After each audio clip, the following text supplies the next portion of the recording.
Adventures in Time and Space. Transcribed in future tense.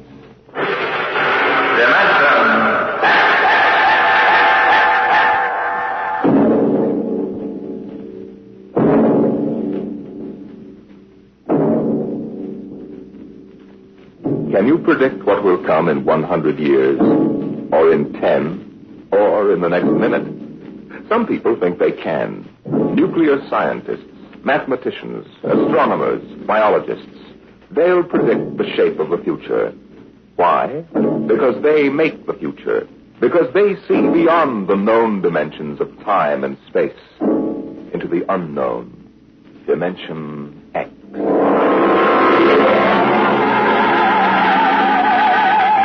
It was in the year of 1982 that spacemen first discovered the Great Galactic Barrier. In the past 10 years, rocket travel to the moon and the nearer planets had become commonplace. And then men fixed their sights on a more distant star, the remote planet known as Volta. 5 exploratory ships went out, and none came back, each in turn disappearing mysteriously at the same vanishing point, at an invisible wall somewhere in the vast outer reaches that became known as the wrecker of spaceships, the Galactic Reef. And yet the explorers refused to admit defeat. It was on June the 2nd, 1987, that the rocket Star Cloud made ready for takeoff, the 6th to attempt to crack the barrier and win through to Volta.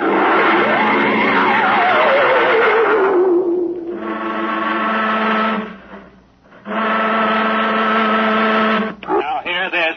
Condition green. 2 minutes. Captain, I don't suppose you'll want the ship's doctor up here on the bridge during blast off. I think not, Smitty. All right, then. I'll be in the sick bay counting vitamin pills if you need me. Good luck, Louis. Thank you, Smitty. Lieutenant Collier. Yes, sir. You're relieved. You better get down to navigation control and take over. Yes, sir. Oh, Lieutenant. Yes, sir. We've never flown together before. This is your first flight in a space vessel as big as the Star Cloud, isn't it? Yes, sir. But I was trained in oversized jobs at the Naval Academy. Well, if you're half as good a navigator as your father was, you'll do fine. Thank you, sir. You were old shipmates, weren't you? Old shipmates. I served under him in the first rocket that ever got back to its base in one piece. We flew that mission in a tin can not much better than a primitive guided missile. I almost went along on the last trip your father made to the barrier. Too bad about that. Yes, sir. That's all, Collier. I'll bust you when you get down to nav control. Lieutenant Paulson. Yes, sir. Get me ground control tower on the radio. I want to talk to Colonel Harrison. Sparks has the circuit up now, Captain. Go ahead, sir. I patched in our bridge speaker. Colonel Harrison? Yes, Captain? We're standing by for takeoff in 60 seconds. Good. The field is cleared of all personnel.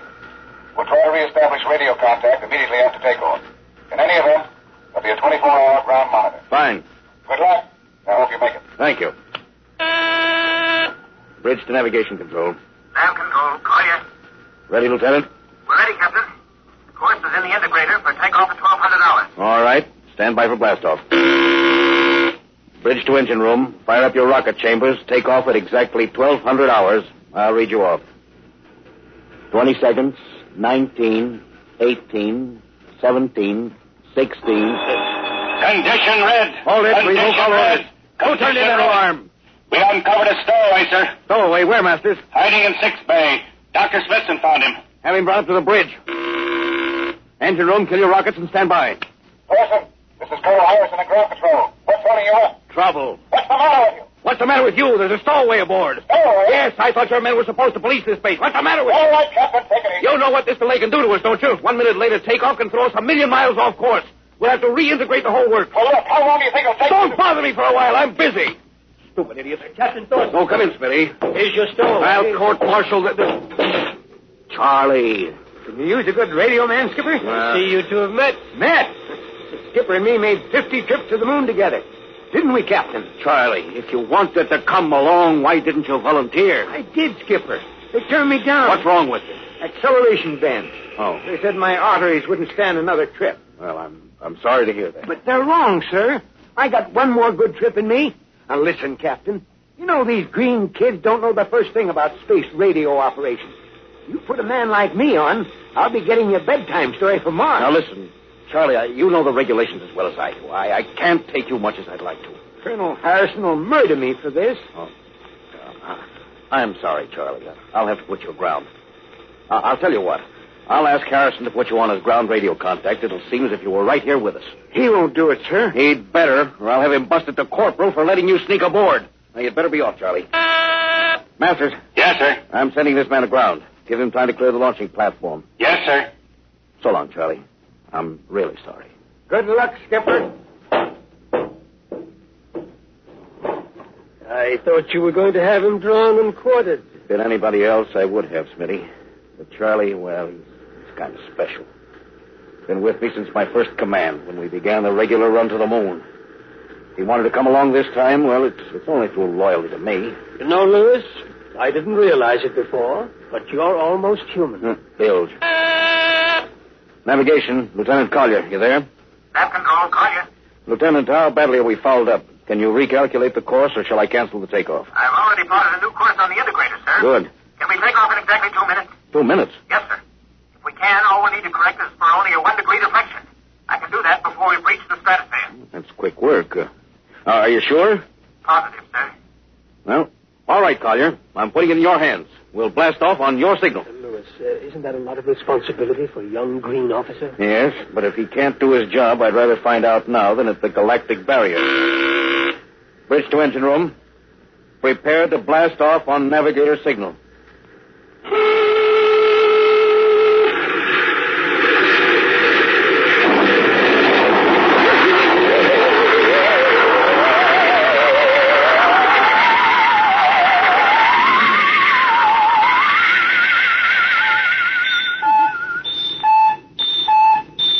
How are we doing, Collier? Coming on the bearing, sir. 4, 3, 2, 0. We've intersected the course vector. Good work, Collier. The course is corrected, sir. Ready to go into atomic overdrive anytime you say. All right, stand by. Now hear this. Now hear this. Prepare for maximum acceleration. Bridge to engine room. Kill your rockets. Rockets out. Fire up number 1 cyclotron. Number 1 ready.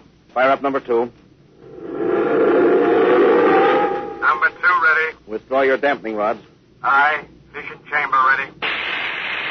Blast tubes cleared. All generators operating at capacity, sir. Right. Go into overdrive on the count of 0. 5 seconds, Captain. 3, 2, 2, 1, 1, 0. 0.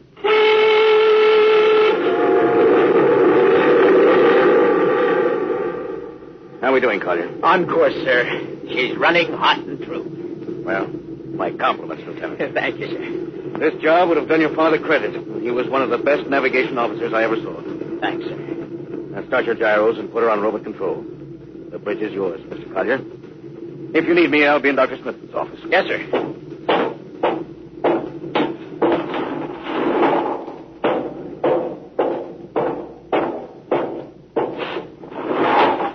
Well, Lewis, I see you got us off the ground. You can thank young Collier for that. Chip off the old block. You knew his father? Matter of fact, I knew him very well. First-rate spaceman. Is he the one who... Yes. He was lost in the galactic barrier on the second ship we sent out to Volta. Lewis, just what do you think this galactic barrier is? Oh, your guess is as good as mine, Doc. All I know is that 5 ships have gone into it. None of them have come back out. How about Miss Struvik's theory that it's a time warp in space, that the ships reach it and slip into another dimension? Rubbish. My theory is that the galactic barrier is nothing more than a radioactive layer of some kind. What makes you say that? Well, we know that radar signals bounce off it like they were hitting an invisible glass wall. And we know that it destroys our ships and crews in some way. There's no other logical explanation. What makes you think we can get through it, Lewis? Because we're ready for it. The others weren't. The entire hull is completely shielded with lead. We can crack through any radioactive cloud ever detected. Besides, we're equipped with some new UHF radio devices that should enable us to maintain radio contact with Earth. Nothing can happen. Absolutely nothing. Who are you trying to convince? Myself, I suppose. Lewis, you've had your share of glory. First skipper to reach the moon back in 1962. Yeah.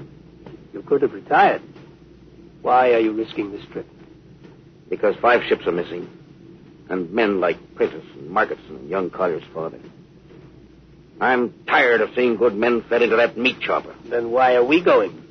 We haven't any choice, Smitty. We're in a race, the kind of race where men and ships are expendable. According to Interspace Code, the first nation to reach Fulda can claim it. Personally, I want no part of it. Doc, there are a dozen nations who feel very differently about that. I know. You're right, of course. Well, at least it won't be boring. I'll have to play physician morale builder and mother substitute for 112 slightly nervous men. Your morale doesn't sound too good, Doc. As morale officer, I can state without fear of contradiction, it is terrible. And something tells me that as we approach that galactic barrier, I'm not going to be alone.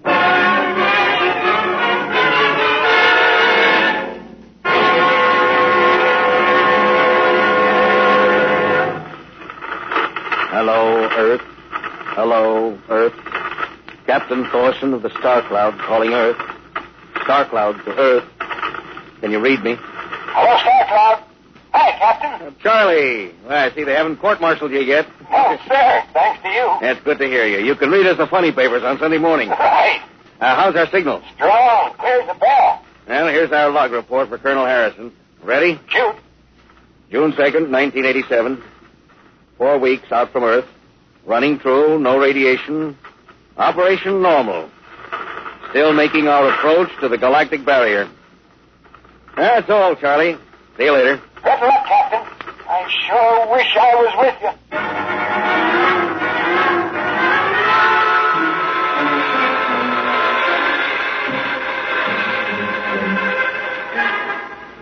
How's the morale, Smitty? Well, the men know we're getting closer to the barrier. They're beginning to show a little tension, Lewis. How's their physical condition? Any sickness? About half the crew has come down with space flu. I was afraid of that. Bad? Oh, same as usual. Lips and hands with a bluish cast. Eyes are sensitive to infrared. I don't know. When I first started flying these tin cans, nobody ever heard of space blues. There's a theory it's caused by the terrific acceleration of the atomic overdrive. The change in gravity affects the circulation. What do you think? Oh, I think it's psychosomatic. I've noticed that the same men who get space blues under tension on a ship tend to get blue coloration back on Earth when they're upset. I guess it's an occupational disease of space navigators. You think it's just nerves, then? I don't know. Young Collier's got a bad case. Yes, I think it's tension from overwork. Yeah. Maybe he needs some vitamins. Lewis, when will you realize that vitamins are not a panacea for all the troubles of mankind?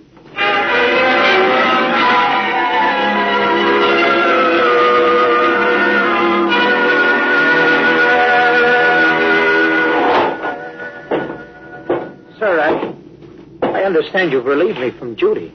Dr. Smithson says you aren't looking very well, Collier. I'm just giving you a rest. But, sir, I feel perfectly able to continue. Your lips were as blue as Minnetonka. Captain, I'd like to remain at my post. Now, don't be so foolhardy, Lieutenant. I'm not being foolhardy, sir. You see, I have a special personal reason for wanting this expedition to reach Volta. Oh, your father? Yes, sir, my father. You think he might still be alive? Sir, I have to find out what happened. I think I understand. Very well, Collier. Report back to duty.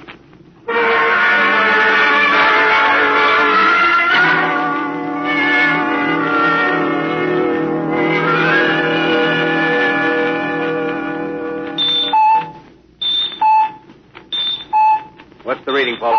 We're getting a +5 radar bounce now. It's coming off the barrier almost as fast as we send it out. What's the interval? 0.3 of a second. Shortening steadily. This rate will hit the wall in the next few minutes. All right. Alert the crew. Sound general quarters. Now, here it is. Condition red. We are now approaching the galactic barrier. All hands to stations. All radiation detectors to be fully manned. Full security will prevail until further notice. That is all. Paulson. Aye, sir. Radar bounces up to +6. We'd better try to make final contact with Earth. Is Spark still trying to raise the bait? Yes, sir, but he's not having much luck. Seems to be some interference. Oh, that's the radio room now. Yes? You've got him?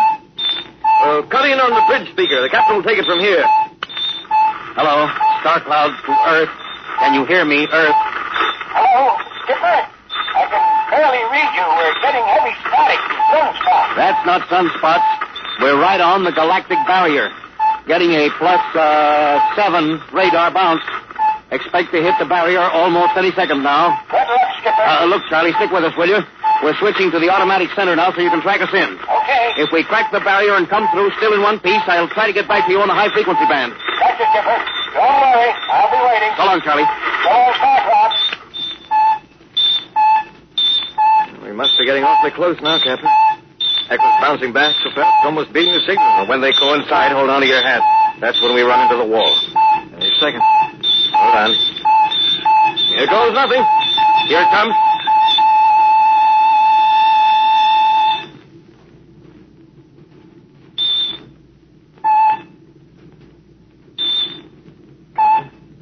What? Nothing happened. We made it, Captain. No radiation, no time, no nothing. The crew's gone crazy, sir. Damn, they earned it. Hey, Doc, can you break a few bottles of snake bite serum for medicinal purposes? I sure can, Louis. This calls for a celebration. How's your morale now? Couldn't be better. How's yours? Couldn't be better. Hey, what the? Condition red. Condition red. Radiation detected. Condition red. Radiation detected. Holy mackerel. Look at the needle on that indicator. Paulson. I see it, Captain. It's picking up radiation like crazy. What's it like? It's a strong impulse. What kind? I don't know, sir. Too long for a cosmic ray and too short for UHF. Ship's lousy with it. Man, your battle station! Paulson, track it down. Triangulate it and make it fast. I want a directional fit. Yes, sir. Engine room. Yes, sir. We're picking up radioactivity. Is it the fission chambers? No leak here, sir. I'll check your gauges. Nothing here, Captain. Must be coming from outside. Damage control. Yes, sir. Is radiation penetrating the lead field? Haven't found anything yet, sir. Well, keep at it. Paulson, how are you doing? I've got it fixed, Captain. What is it? I'll have to check my figures. Hurry up. The angle is coming. Come on, man, for Pete's sake, what's the radiation from? It's coming from inside the ship. That's impossible. Oh, sir, I checked it twice. Well, it's got to be the engines. If it is, we're finished. Engine room. Yes, sir. That radiation must be in the overdrive pile. No, sir. It isn't here, sir. Are you, sir? Yes, sir. All right, keep checking. Well, only one thing left to do. Paulson, get a Geiger counter. We're going to start combing this ship inch by inch. Yes, sir. Turn it on. Yes, sir. Ready, Captain. We'll check the atomic guns first. Come on. We'll cut through the officer's quarters to ordnance. Yes, sir.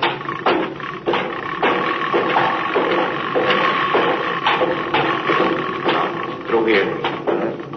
Wait a minute, sir. Huh? What is it? Signal is weaker now.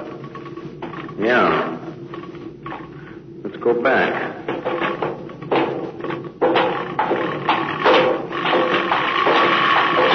Hold it. Seems strongest right about here. Doesn't make sense. Whose cabin is this? Lieutenant Collier's. Collier. Oh, he's down in nav control. We'll drive the door. It's not locked, sir. Yes, it's in here, all right. Listen to that counter. It's strongest over here. Open that wall cabinet. It's locked, sir. I'll smash it. Shut off the Geiger counter. Well, what do you make of this, Paulson? Well, it looks like some sort of portable transmitter, sir. Must be foreign manufacture. I don't recognize the calibration symbols at all. I've never seen anything like it. Which raises a small question. What is Lieutenant Collier doing with a transmitter in his cabin? I don't know, sir. Well, I intend to find out, Paulson. Get down to nav control and bring Collier up to the bridge on the double. Hadn't we better find some way to shut this thing off first? I know a way.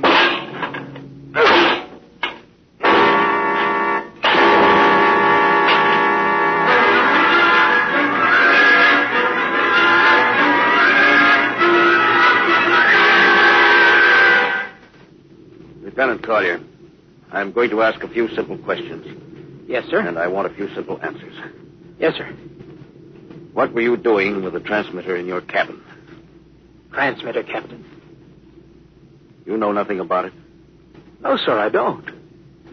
Do you recognize these calibration symbols? No, sir.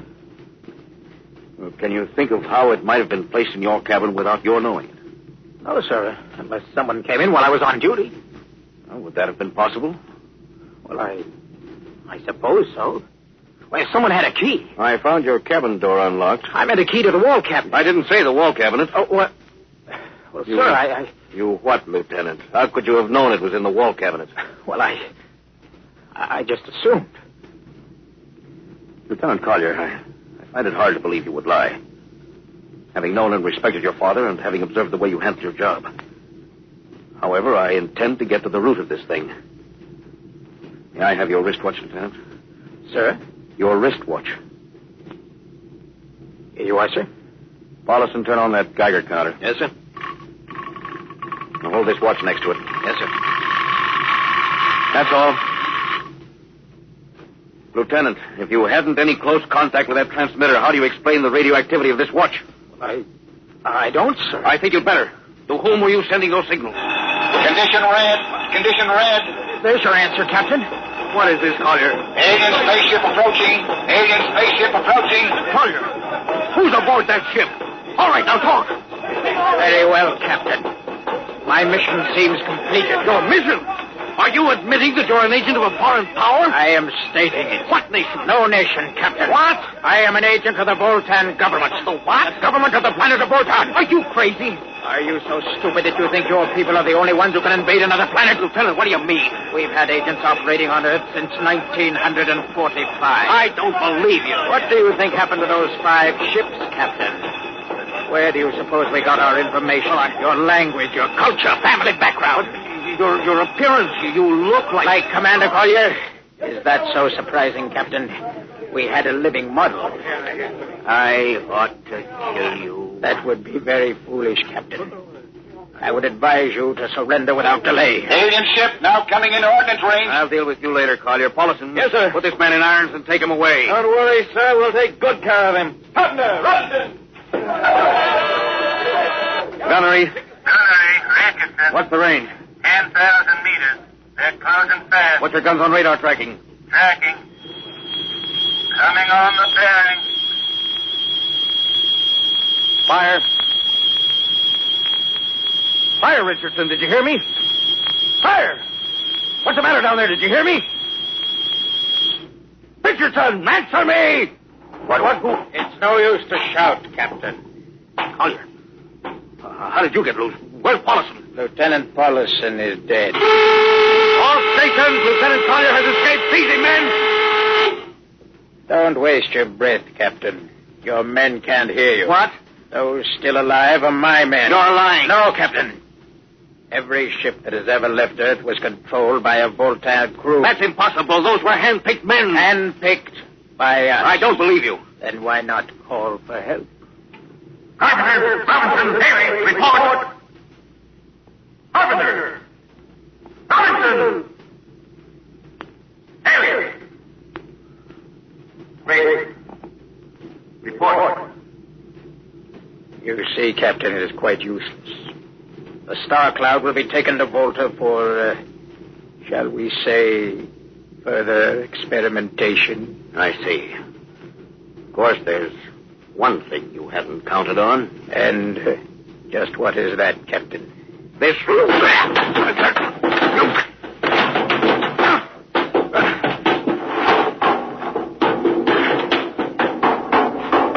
Carpenter! Are you in there, Lieutenant Carpenter? They can't all be dead. There must be one alive. Smitty! Dr. Smithson! Smitty! Oh, Smitty. What have they done to you? Lewis. Those dirty... don't talk. I must sleep, Lewis. Not much time. Lewis, space blues. Space blues? What is it, Smitty? What are you trying to tell me? All men with space blues. Voltan. Here, let me help you. No, Lewis. Get message back to Earth. Voltan, 5th column. Watch out for space blues. Smitty.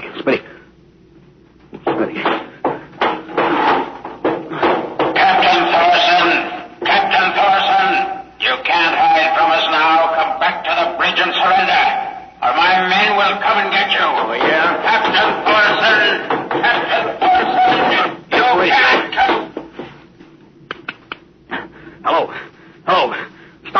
calling Earth. Please, God, let me through before it's too late. Hello? Start onto Earth. Come in, please. Come in, please.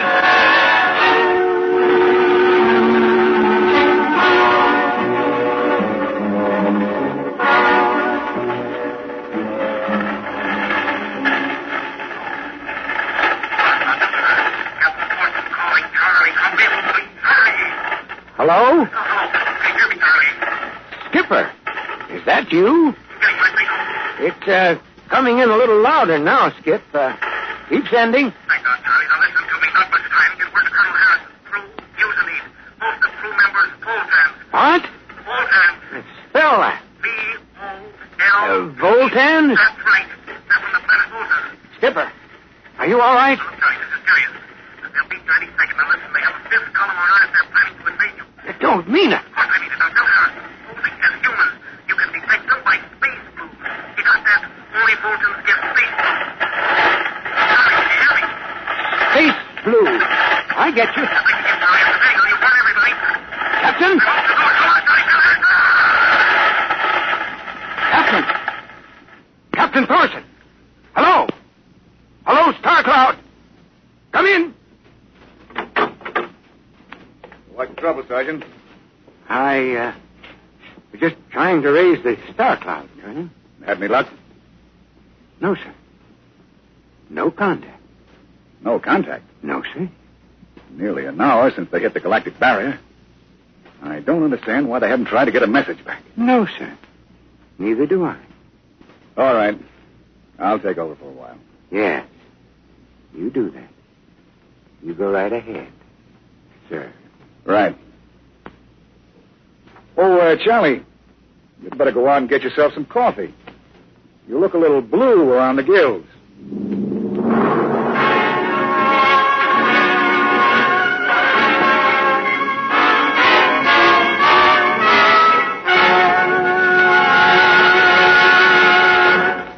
You have just heard No Contact, an adventure in time, space, and the unknown. The world of...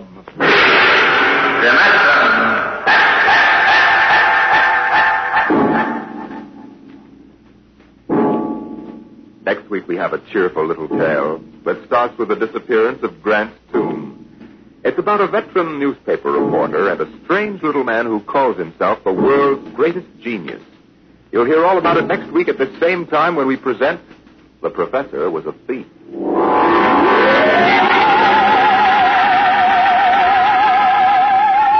Dimension X has presented No Contact, an original story written by George Lefferts from a storyline by Lefferts and Ernest Kenoy.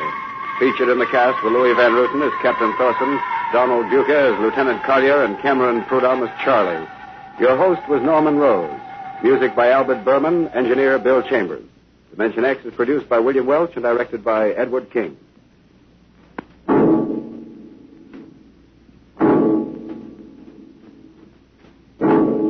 Stay tuned for the remarkable Quiz Kids on NBC.